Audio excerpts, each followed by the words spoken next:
Shalom, salam sejahtera bagi kita semua.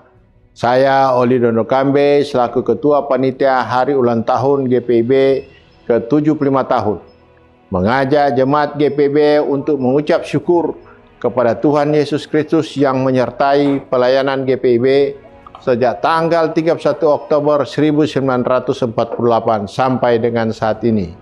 Mensyukuri anugerah Tuhan, memasuki usia 75 tahun yang disebut sebagai usia berlian. Maka pelaksanaan hari ulang tahun mengangkat moto GPIB, berbinar kasih.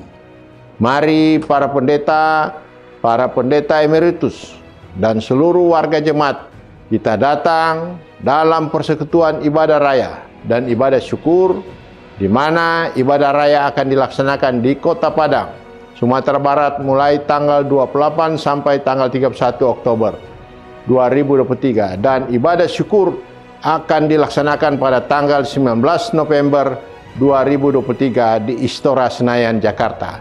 Doakan dan muliakan Tuhan dalam pelayanan, kesaksian dan persekutuan. Salam hangat GPIB di hati.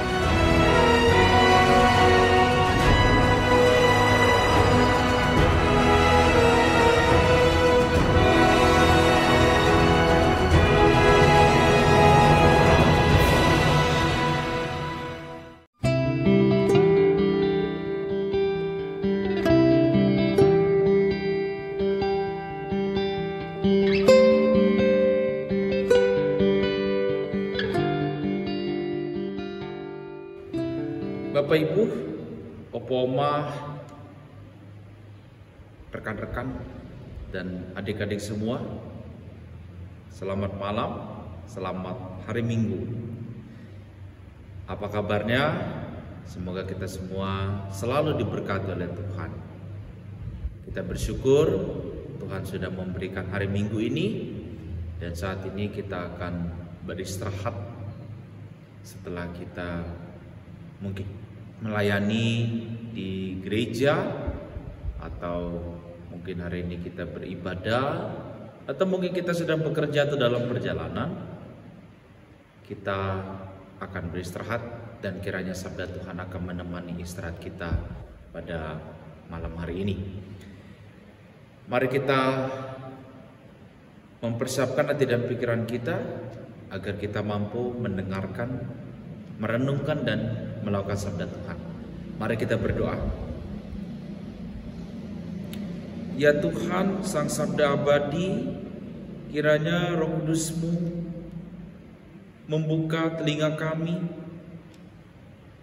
menerangi hati dan pikiran kami, serta menggerakkan raga kami, agar kami mampu mendengarkan, merenungkan dan melakukan sabda-Mu, agar kami sebagai umat-Mu di tengah-tengah dunia yang terbatas ini, kami dapat mewariskan yang baik, yang benar kepada sesama kami.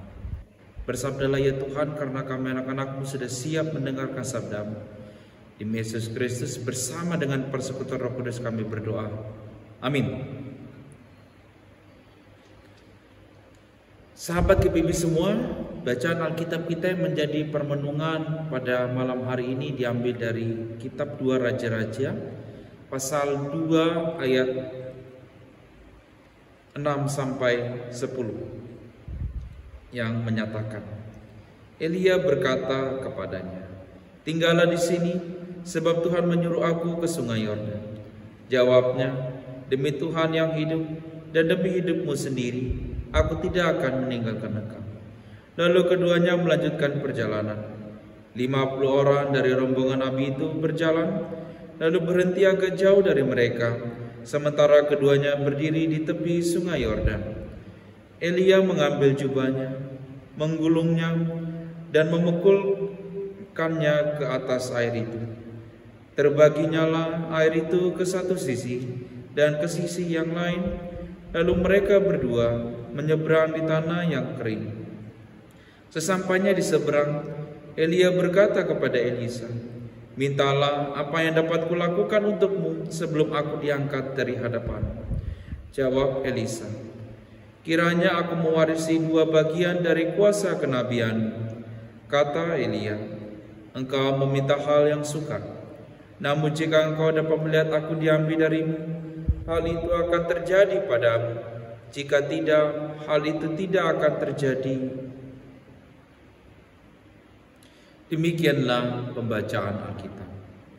Hendaklah sabda Tuhan dengan segala kekayaannya menetap di antara kita semua. Terpujilah Kristus. Opama, Bapak Ibu, saudara-saudari, teman-teman dan adik-adik semua, bacaan Alkitab yang menjadi permenungan kita diambil dari 2 Raja-Raja pasal 2 ayat 6 sampai 10. Tentunya kita sebagai manusia selalu ingin berkarya, selalu ingin menghasilkan sesuatu, selalu ingin melakukan apapun. Dan tentunya apa yang kita karyakan, kita lakukan, kita perbuat itu menghasilkan dan berdampak bagi sesama kita. Misalnya saja contoh sederhana, kita menolong sesama kita yang terkena bencana alam. Nah, kita melakukan sesuatu, entah jadi relawan atau kita memberikan agar sesama kita merasakan dampaknya. Atau di tengah-tengah kantor atau di tengah-tengah jemaat, kita membuat sebuah program yang menarik, yang kreatif, yang membuat orang lain pun juga merasakan dampaknya. Misalnya kita buat program kunjungan ke panti asuhan, ke panti werda, atau berbagai macam hal yang kita lakukan berdampak dengan banyak orang. Kita ingin dalam renung hati kita terdalam, kebaikan kita itu bisa dirasakan orang melalui karya kita, perbuatan kita, atau apapun yang kita lakukan. Tetapi kita menyadari bahwa kita manusia yang terbatas. Kita ini dibatasi oleh waktu, jam, hari, detik, menit. Dan kita menyadari bahwa kita mempunyai umur yang terbatas. Rasanya kita ingin, kita punya program ini terus berlanjut. Makanya yang kita lakukan adalah kita mewariskannya. Warisan tidak hanya berbicara tentang harta, tetapi juga berbicara tentang karya, perbuatan, program, pemikiran. Dan kita mau apa yang kita pikirkan, apa yang kita perbuat ini dapat berlanjut di generasi berikutnya atau kepada sesama kita. Di sana program kita jangan berhenti pada periode kita saja, berlanjut terus. Atau kita sebagai orang tua, apa yang sudah kita lakukan ini dilanjutkan oleh anak-anak kita, cucu-cucu kita. Kita pasti mewariskan segala sesuatu. Tidak hanya harta tetapi juga perbuatan, tindakan, program, rencana, pemikiran, dan lain-lain. Dalam bacaan kita pada saat ini adalah puncak dari perjumpaan antara Elia dan Elisa. Kita sudah tahu bahwa Elia, yang arti namanya adalah Tuhan ialah Allah, ia adalah seorang nabi yang tangguh, yang berani, yang kokoh. Kita sudah tahu dia pernah menghadapi Ahab, Isabel. Bahkan ia pernah menghadapi nabi-nabi Baal sendirian. Dan dia bisa melewati itu.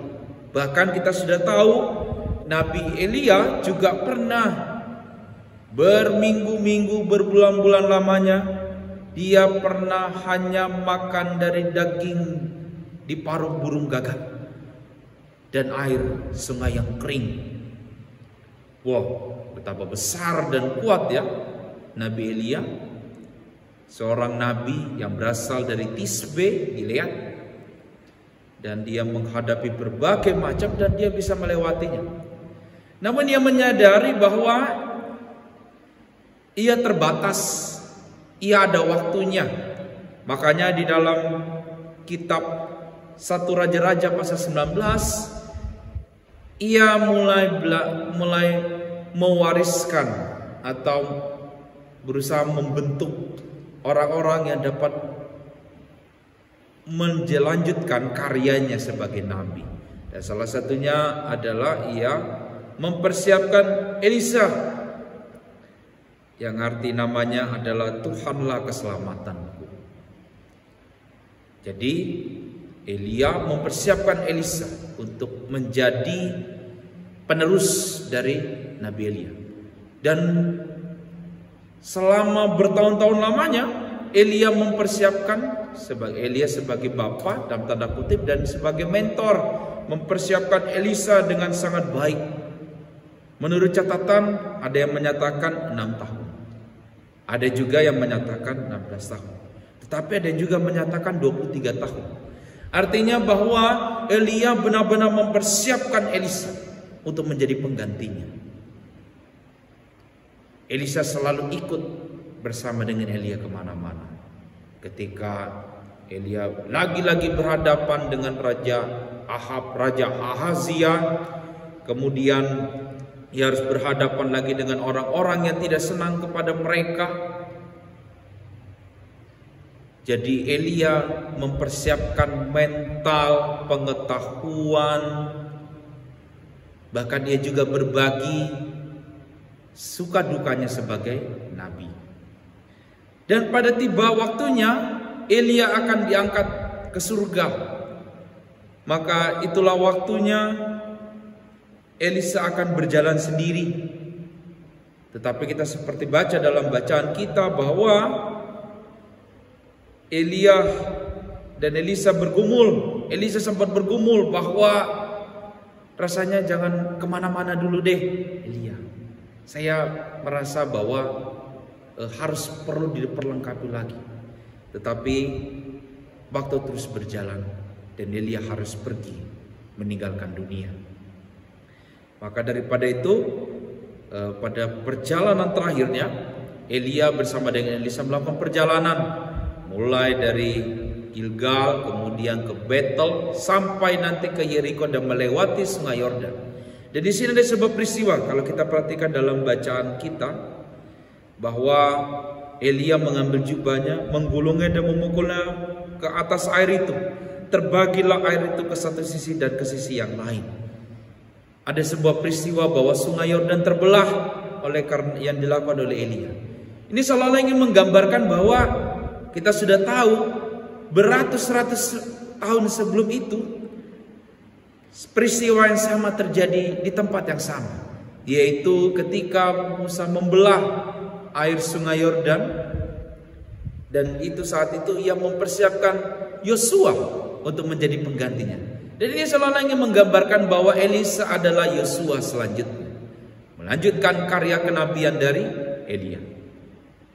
Dan Elisa tentu saja dalam ayat 9 dikatakan, mintalah apa yang dapat kulakukan untuk sebelum aku diangkat dari hadapanmu. Dan Elisa mengatakan, kiranya aku mewarisi 2 bagian dari kuasa kenabian.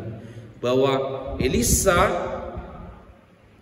ingin dipersiapkan lagi, semakin dimatangkan kembali. Dan tentunya walaupun Elia mengatakan bahwa engkau meminta hal yang sukar, memang tidak mudah untuk dalam tanda kutip membagi kuasa kenabian, tetapi bagi Elia secara tersirat sudah cukup bertahun-tahun Elisa dipersiapkan. Elia sudah membagikan segalanya, pengalaman, suka duka, menguatkan mental, pengetahuan, segalanya untuk Elisa. Dan ketika Elia naik ke surga, Elisa pun siap untuk melanjutkan karya kenabian. Kita sudah tahu pada akhirnya nanti Elisa akan melanjutkan karyanya selama 70 tahun. Waktu yang cukup lama. Bahkan lebih lama daripada Elia, karena Elia hanya sampai umur 51 tahun, tetapi Elisa sampai 70 tahun dia melayani, sampai 91 tahun ia hidup. Dan ini menyatakan bahwa proses transisi dari Elia ke Elisa melalui proses yang matang. Melalui apa? Melalui berbagi. Proses mentoring yang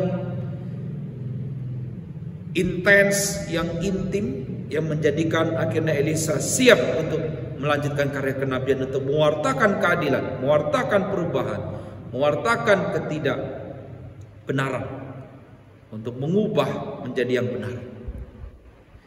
Opoma, Bapak Ibu, adik-adik, teman-teman, sahabat GPB semua, sabda Tuhan ingin mengingatkan kepada kita bahwa tentunya kita belajar dari Elia.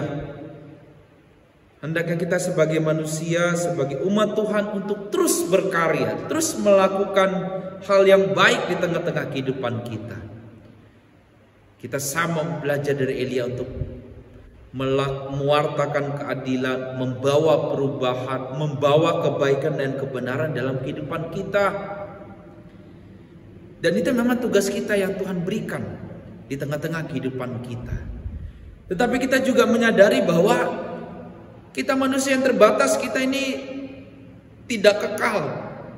Kita ini terbatas oleh waktu, usia, tempat.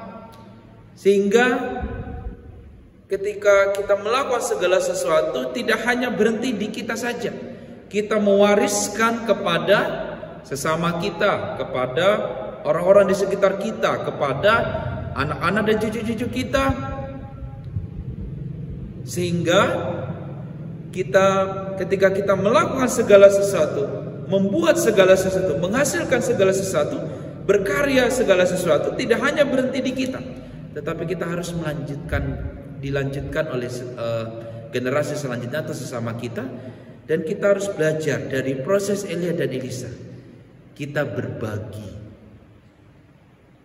Berbagi itu tidak hanya berbagi dalam bentuk materi, tetapi berbagi pemikiran, berbagi pengalaman, berbagi pengetahuan, berbagi segala sesuatu untuk mempersiapkan generasi selanjutnya agar segala apa yang kita lakukan ini tidak berhenti di kita saja.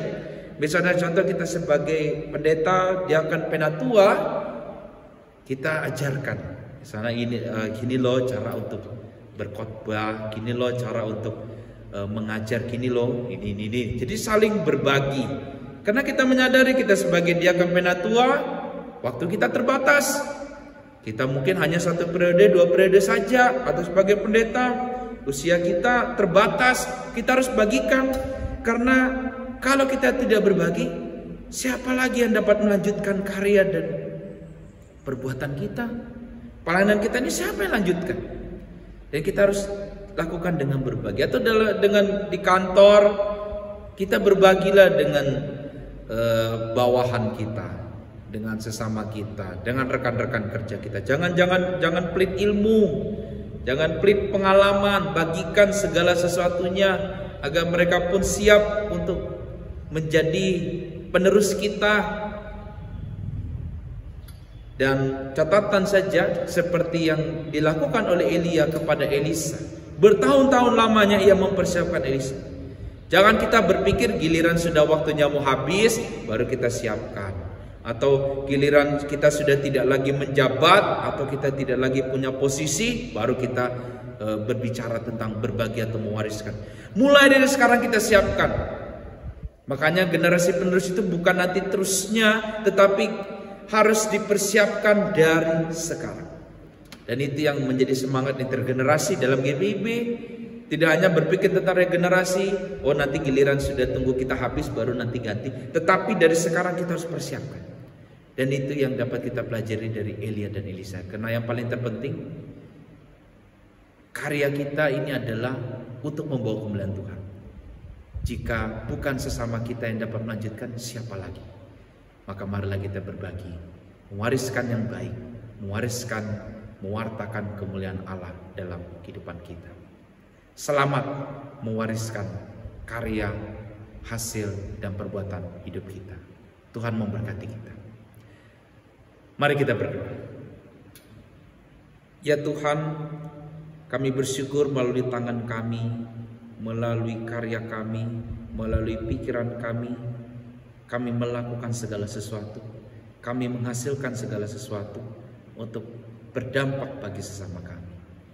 Dan ajarkanlah kami Tuhan, sama seperti Elia dan Elisa, kami dapat mewariskan apa yang baik, hasil karya kami, pikiran kami, tangan kami, untuk dilanjutkan oleh sesama kami, agar sesama kami dapat melanjutkan pewartaan kemuliaan di tengah-tengah kehidupan kami, membawa kedamaian, membawa keadilan, membawa kebenaran di tengah-tengah kehidupannya. Tuntunlah kami Tuhan. Dan saat ini kami bersyukur Engkau telah memberkati kami dalam satu hari ini. Berkatilah istirahat kami Tuhan.